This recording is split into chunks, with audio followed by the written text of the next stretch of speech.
y poder llegar a una conclusión si realmente somos esa última generación. Muy bien, en Mateo capítulo 24, días antes de morir, Jesucristo estaba reunido con sus discípulos y le hicieron las tres preguntas más importantes dentro de la escatología. La escatología es una rama de la teología que habla acerca de las profecías de los últimos tiempos. Entonces, cuando estudias escatología, estás estudiando las profecías finales. Cuando estudias hermenéutica, estás estudiando la forma como debe interpretarse correctamente la Biblia, que desde luego es desde el aspecto literal. Cuando estás hablando de demonología, estás hablando del estudio de Satanás y los demonios. Y así la teología tiene diferentes ramas, pero la de las profecías es la escatología. Entonces, en el capítulo 24, del 1 al 3, dice la Biblia que cuando Jesús salió del templo y se iba, se acercaron sus discípulos para mostrarle los edificios del templo. El templo de Salomón era una de las maravillas más grandes que había en esa época. Y todos los que pasaban veían ese templo, ¿verdad? Construido con unas piedras enormes, un diseño, una construcción espectacular. Y es lo que más atraía la atención, los edificios, ¿verdad? La religión, las ceremonias, los ritos, cuando se olvidaban que el principal propósito de una persona que busca a Dios es la persona de Jesucristo y no el edificio. Y por eso es tan importante que nosotros ya como cristianos nunca digamos vamos al templo, porque esto no es el templo. Y si construimos un edificio, Dios nos concede construir un edificio para poder tener un edificio para poder reunirnos, el edificio no es el templo lo somos nosotros.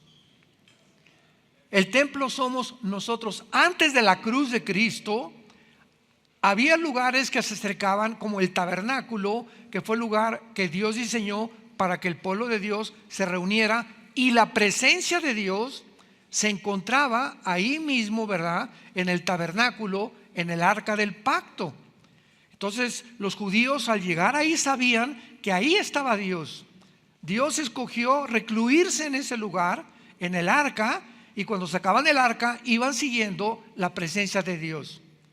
Pero después de la cruz de Cristo a nuestros días, el Espíritu Santo bajó y entró a cada uno de nosotros e hizo nuestro cuerpo el templo nuevo de Dios. 1 Corintios 6 del 19 al 20. ¿Que no saben que ustedes son el templo del Espíritu Santo? Que el cuerpo es el templo donde ahora habita Dios. Entonces, donde dos o tres se reúnen, ahí está la iglesia. Entonces, todas estas cosas tenían que desaparecer. Todos estos conceptos de irnos de rodillas a un lugar sangrando las piernas, golpearnos con pencas de nopal la espalda, o Señor, te ofrezco que voy a ayunar un mes para que sanes a mi hijo. Imaginémonos nada más, Dios desde el cielo, sí, mira a Miguel el arcángel, mira a doña Chole, tiene un mes la pobrecita que no come para que yo le sane a su hijo. O sea, en otras palabras, doña Chole cree que yo no soy un Dios misericordioso y que ella tiene que hacer un sacrificio para que yo responda a sus oraciones. Y Dios no busca más sacrificios. Pues Señor, ahora voy a dejar a mi novia para que me contestes. O voy a hacer esto para que o determinada acción para que tú puedas realmente saber que me tienes que responder y que yo te quiero. Todas estas acciones de los seres humanos son debido a la ignorancia de las sagradas escrituras. Dios hizo el sacrificio más grande en la cruz del Calvario y ya no hay ningún otro sacrificio que nosotros podamos hacer para agradar a Dios. Entonces, imaginémonos que hay un sacrificio que supere lo que hizo su hijo. Entonces, Dios nos da ese sacrificio a nosotros para que nosotros podamos entender que ahora Dios no busca eso, Dios busca obediencia. Entonces, es la obediencia la manera. ¿Quieres agradar a Dios? Obedécelo. Y no cuando tengas un enfermo, cuando tengas un problema en tu casa, ahora sí voy a ayunar, ahora sí voy a hacer esta cosa para que Dios me oiga. Y viviste 2 o 3 meses atrás en desobediencia a la palabra de Dios. Entonces no podemos hacer negocio con Dios. No es el genio de la lámpara de Aladino que le pedimos un milagro y que nos los tiene que hacer. Porque aunque hagamos lo que hagamos, a Dios le agradamos por la fe. Hebreos 11:6. Y sin fe es imposible. Ahí está claramente la declaración. No hay ninguna otra cosa que agrade a Dios más que tú creas lo que dice aquí. Cuando tú crees lo que dice aquí y obedeces lo que Él dice aquí, tú estás continuamente agradándole a Dios, satisfaciendo la voluntad de Dios, y Dios se agrada de nosotros y Dios nos corresponde dándonos una iluminación más clara de su voluntad. ¿Cómo podemos responder ante un problema con un hijo, con una hija, o en tu matrimonio, si te divorcias o no te divorcias, si compras esa casa, si no compras esa casa, qué carrera vas a estudiar? Entonces Dios nos responde iluminando nuestra mente cuando ve la obediencia. Y entonces la decisión que tomes, no te vas a arrepentir el día de mañana, porque todas las decisiones son para bien o para mal. Todas las decisiones que tomes en tu vida te van a afectar el día de mañana, en una semana, en 2 meses, el año que entra, para bien o para mal. Entonces estaban todos los fariseos y la gente asombrada, se acercaron para mostrarle los edificios del templo, y respondió él y les dijo, versículo 2, Mateo 24, ¿ven ustedes todo esto? De cierto les digo que no quedará aquí piedra sobre piedra que no sea derribada. O sea, ustedes se asombran por lo que ven, admiran las construcciones y creen que eso es realmente la religión. Quiero decirles que toda esta maravilla de edificio y de construcción no va a quedar piedra sobre piedra. ¿Qué estaba Jesús tratando de decirles? No pongan sus ojos en el edificio, ni en los ritos, ni en las ceremonias. Pongan sus ojos en mí.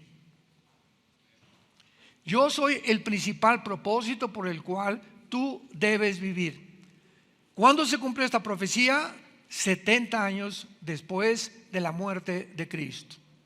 Vino Roma con Tito, el general romano, y arrasó Jerusalén, incendiaron Jerusalén, y hasta 1948, que lo vamos a ver, más casi 2000 años, los judíos quedaron sin templo famoso, sin sacrificios, sin el arca del pacto, sin la vaca heifer que necesitan, o la vaca roja para los sacrificios, etcétera, etcétera. Y entonces, sin entender nada, versículo 3, sentado Jesús en el monte de los olivos, los discípulos se le acercan y le hacen 3 preguntas. Vean las 3 preguntas de la profecía más importantes que le hicieron a Jesús. Número 1, dinos cuándo serán estas cosas. Número 1, le estaban preguntando a Cristo lo que acababa el Cristo de decirles: ¿cuándo va a ser destruido el templo? Y aquí no les contesta Cristo en Mateo 24, lo contesta en Marcos y en Lucas, en los otros evangelios, en Lucas 21 y en Marcos capítulo 13.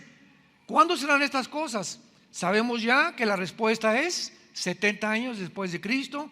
Vinieron los romanos y acabaron, arrasaron, incendiaron Jerusalén. Segunda pregunta, que ya es mucho más profunda: ¿qué señal habrá de tu venida? Esto lo contesta Cristo en el mismo capítulo, versículo 29. E inmediatamente después de la tribulación de aquellos días, vean las señales. Van a ver que el sol se va a oscurecer, la luna no dará su resplandor, las estrellas caerán del cielo y las potencias de los cielos serán conmovidas. Entonces aparecerá la señal del Hijo del Hombre en el cielo y lamentarán todas las tribus de la tierra y verán al Hijo del Hombre viniendo sobre las nubes del cielo con poder y gloria. ¿Cuál es la señal de la segunda venida de Cristo? Las señales cósmicas que todavía no han sucedido. ¿Recuerdan ustedes que hace poco hubo las 4 lunas rojas? Y salieron por todos lados especulaciones y correos y en el TikTok y en las redes sociales. Es que nos encontramos, ya viene Cristo a las redes diciendo que porque las lunas se pusieron rojas en un eclipse que hubo lunar, ya era la señal que venía Jesucristo. Sin embargo, estas señales son para antes de la segunda venida de Cristo y no antes del rapto. Esa es la grande diferencia. Para el rapto no hay una sola señal. El rapto es inminente. ¿Qué significa inminencia? Sin ninguna aparición, sin ninguna señal, sin ningún anuncio. El rapto puede ser ahorita saliendo de este edificio, o en la noche, o mañana, o dentro de 6 meses. El día y la hora nadie la sabe. Pero como no hay ninguna señal específica para el rapto, la hay para los cristianos que vivan en la tribulación, que son los 7 años de la semana 70 de Daniel, que cuando lleguen ellos a la tribulación sabrán que cuando los fenómenos cósmicos aparezcan en el cielo y que sean los 7 años que profetizó Daniel en Daniel 9, 24 al 27, verán entonces que Jesucristo viene por ellos y se animarán a poder resistir al anticristo. Pero nosotros no tenemos ninguna señal. Por eso es tan importante estar atentos a la tercera señal y a la tercera pregunta. ¿Y qué señal habrá del fin? ¿Qué dice? Del fin del siglo o del fin de la historia. Entonces, ¿qué señal habrá de cuándo se destruyera el templo? Bueno, ya lo sabemos. ¿Qué señal habrá en tu segunda venida? Fenómenos cósmicos, las estrellas, habrá cosas terribles en el mundo. Pero ¿cómo sabemos que hemos llegado al final? Que hemos realmente nos hemos acercado al final de la última generación. Muy bien. Y después de las señales que ya Cristo comienza a mencionar en el versículo 4, entonces Jesús les dijo inmediatamente: miren que nadie los engañe. Mateo 24 está escrito exclusivamente a los judíos. ¿Cómo lo sabemos? Porque cuando anuncia Cristo la venida del anticristo, anuncia más adelante, el versículo 15 en adelante, de que los que están en Judea, que se escapen a los montes de la persecución del anticristo. Entonces, cuando Él les dice, miren que nadie los engañe, es porque ¿cuántos de ustedes han visto en los últimos meses que los judíos ortodoxos en Israel andan propagando que ya vino el Mesías? ¿No han visto ustedes en las redes sociales los videos? Se juntó un señor barbón con un sombrero y comenzaron a juntarse miles de judíos besándole la mano. Ahí están las redes sociales. Y estoy hablando de hace 2 o 3 meses. Hace un año apareció otro también, otro en Nueva York, otro rabino dijo que él era el Mesías y fueron a Nueva York, se salieron de Jerusalén y querían ver realmente que era el Mesías para adorarlo. ¿Y cuántos judíos se han enfrentado con engañadores y falsos profetas? Porque rechazaron al que realmente Dios había escogido como el Mesías. Entonces lo primero que Dios nos muestra es que el engaño vendrá como una de las señales más grandes de que nos encontramos en la última generación. Y así vamos a ir escudriñando poco a poquito diferentes pasajes para irnos acercando, irnos uniendo el rompecabezas que tenemos delante y poder descubrir, vuelvo a insistir, si nos encontramos en esa generación. El mundo ha sido engañado siempre, lo sabemos, ¿verdad? Hitler engañó a los judíos diciéndoles, ¿verdad?, que ellos no eran realmente el pueblo prometido, Hitler engañó al 85 millones de alemanes, fueron engañados por Hitler creyendo que él era el Mesías. Benito Mussolini engañó a millones de italianos. Saddam Hussein engañó a millones de iraquíes. Carlos Marx engañó al mundo diciendo que el problema realmente del mundo no era espiritual, era social, era una lucha de clases. Alejandro el Magno engañó al mundo creyendo que los más grandes conquistadores eran los que iban a conquistar el mundo tarde o temprano. Rothschild, el que fundó la banca suiza, engañó hace 2 o 3 siglos al mundo, propagando, y junto después con David Rockefeller en el siglo XX, de que realmente la economía era la única forma de poder sobrevivir y poder sacar a la humanidad de los problemas de la guerra, etcétera, etcétera. Y así vamos toda la historia del mundo, desde la Torre de Babel, que fueron engañados. Vamos a levantar una torre, hagámonos un nombre, y vemos en la Torre de Babel la primera centralización del poder político y religioso. Todo tiene su origen en la Torre de Babel. ¿Qué significa esto? Que si es Satanás el que se encuentra detrás de la humanidad, 1 Juan 5:19, y Satanás tiene una estrategia para tratar de destruir a la humanidad que nos odia, y él es un maestro en el arte del engaño, de la mentira. Significa que cuando reunió por primera vez después del diluvio a la humanidad en la Torre de Babel, el propósito principal de Satanás, síganme con mucho cuidado, significa desde el principio que corre la misma estrategia por toda la historia, convencer a la humanidad que debería haber una centralización del gobierno y una sola religión. Y todos los faraones se creían dioses, los césares romanos se creían dioses, todos han querido que sean realmente ellos adorados, los dirigentes, y desde hace siglos el ser humano está buscando un solo gobierno mundial. En la mente de Satanás, ¿qué es lo que ocurre o cómo funciona esta mente diabólica? ¿Verdad? Porque él es 1000 veces más inteligente que cualquiera de nosotros, más astuto que cualquiera de nosotros.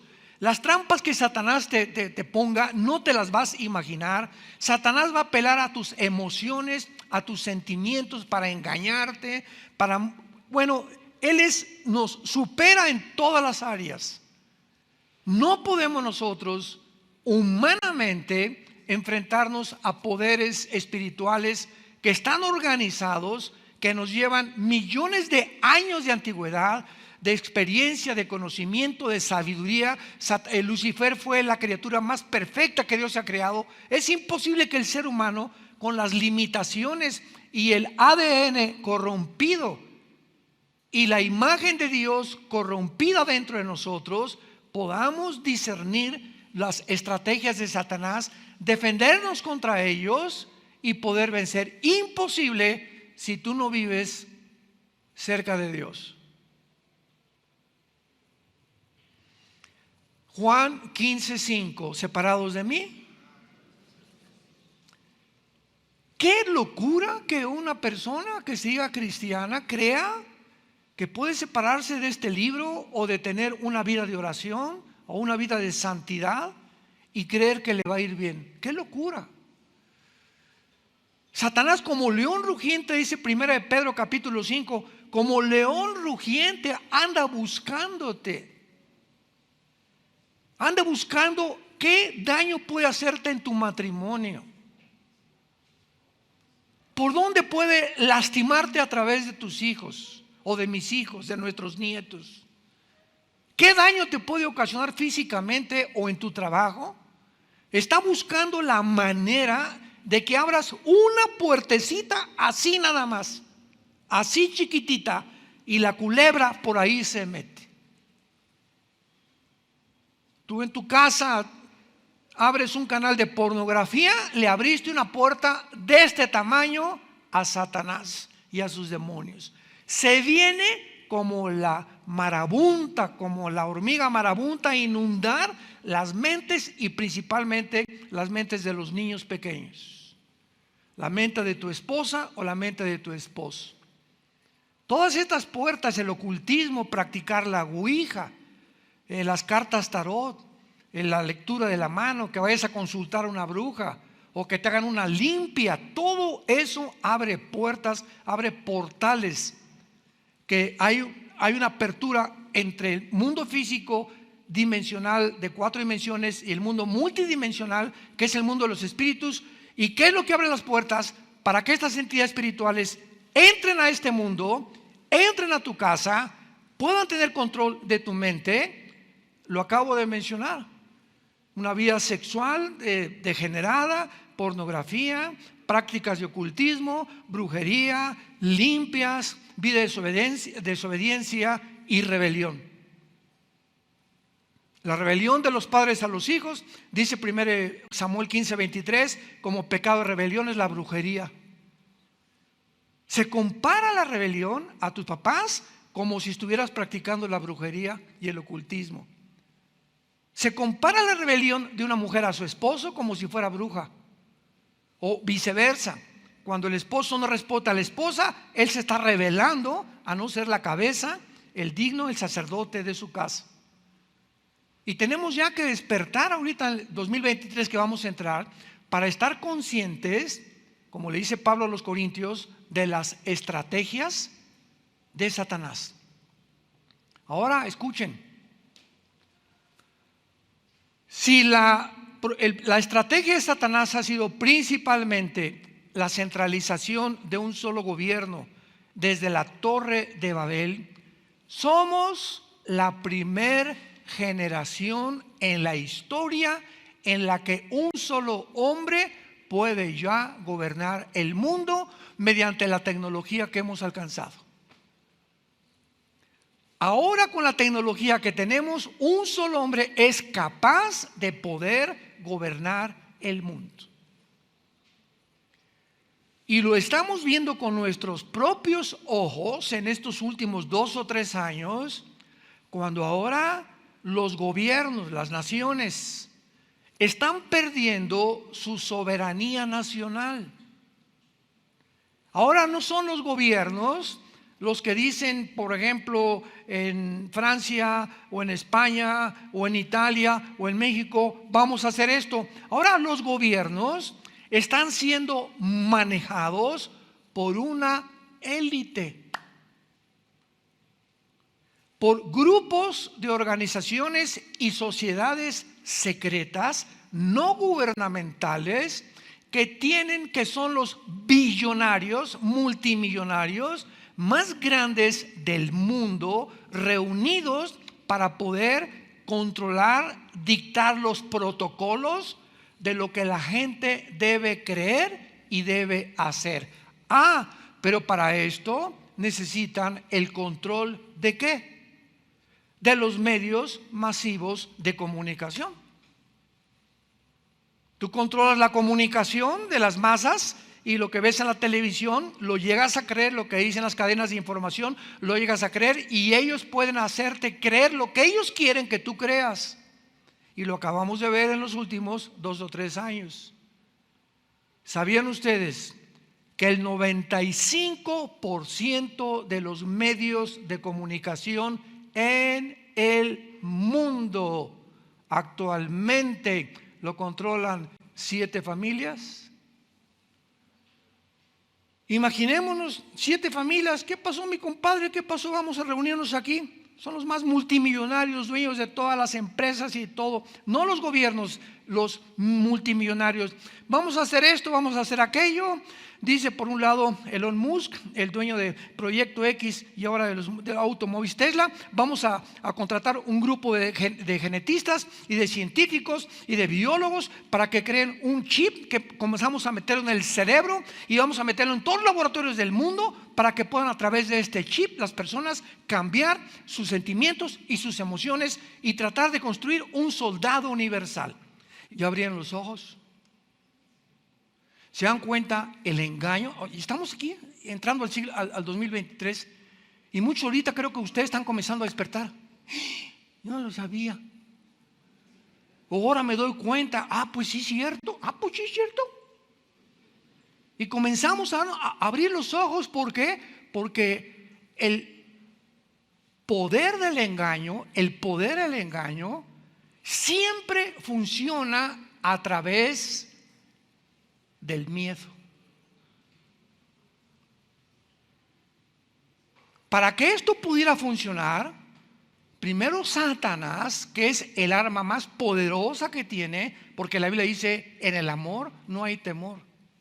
1 Juan 4:18. El perfecto amor, tener a Jesús y creer en Él, echa fuera tus temores, tus ansiedades, tus cosas que crees que van a suceder y que nunca van a suceder. Pero cuando el diablo sabe que es el miedo lo que nos puede paralizar, detener, congelar. Yo, por ejemplo, hace muchos años vivíamos en Acapulco y había una playa, la Condesa, en la que hay unas cosas así muy hondas que casi le prohibieron a la gente nadar ahí.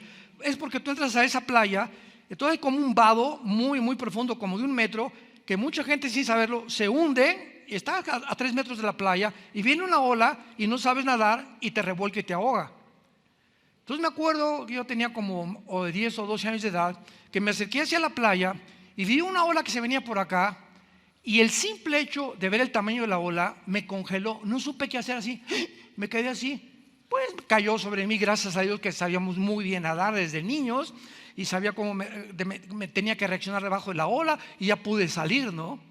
Pero ¿cuántas veces nos damos cuenta que el miedo congela? Estás a las 2 de la mañana en tu casa y de repente oyes la puerta, cric. ¿No es cierto? Y nos quedamos así. ¿Me paro o no me paro? ¿Quién será? ¿Iré por la pistola o no? ¿O por el sartén o no? Pero al sentir algo que nos amenaza, impide que nosotros reaccionemos normalmente. El miedo congela, el miedo paraliza. Entonces estamos en un mundo engañado. Qué interesante que al terminar la Biblia en Apocalipsis capítulo 12 se nos mencione finalmente la misma estrategia que usa Satanás.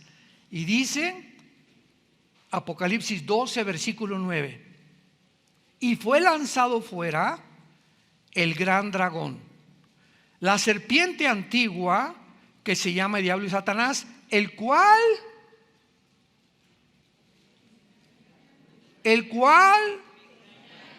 engaña al mundo entero. El mundo entero, científico, no científico, político, filosófico, del área que tú y académico que tú me quieras mencionar, está completamente engañado por un poder sobrenatural. Y para que el engaño resulte efectivo en tu vida, es porque tú vives lejos de Dios. Porque le dice Pablo a la iglesia de Tesalónica: ustedes no están en tinieblas. Yo recuerdo, amados santos, el 2020, que comenzó a surgir todo esto, fue como en febrero de 2020, que vi un anuncio en la televisión de esto del COVID, y me levantó el Señor como a las 2, 3 de la mañana, y no se imaginan ustedes, se apoderó de mí un sentimiento, pero muy profundo, que yo sabía que había algo de maldad en lo que se comenzaba a propagar en el mundo.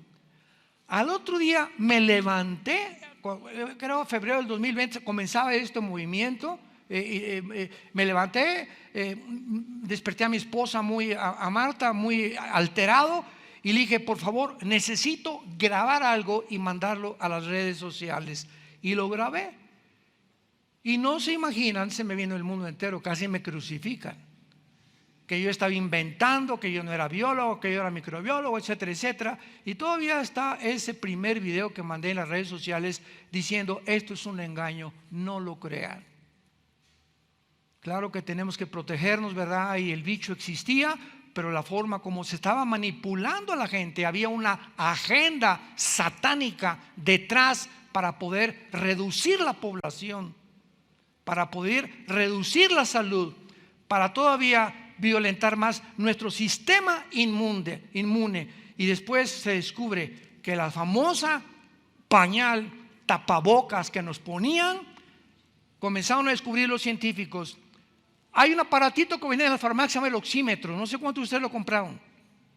Ese oxímetro lo recomendaban ya después de los últimos meses para que te lo pusieras en el dedo, y si tenías más de 90, pues no tenías COVID, o sea, estabas bien. Y si tenías menos 80, 85, era probablemente que tuvieras el COVID. O sea, la oxigenación determina el grado de tu inmunidad. Y todas las personas que comenzaron a taparse la boca, se les comenzó a recomendar, y casi nadie hizo caso de comprarse el oxímetro. Y las personas que tenían tapada la boca, después de 1 o 2 horas, se les dijo: mídanse la oxigenación. Les bajaba a 85 de oxigenación. Oye, pero ¿qué es lo que nos da la vida? Es el oxígeno.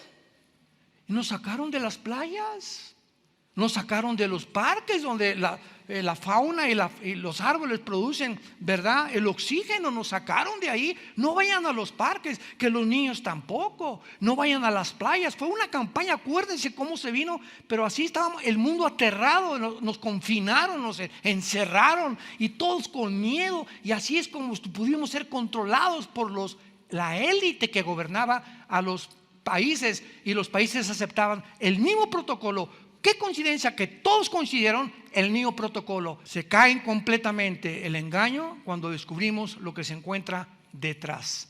Si tú agarras un anzuelo y te vas al mar, y echas el anzuelo y lo jalas dentro del mar, ningún pez lo va a morder.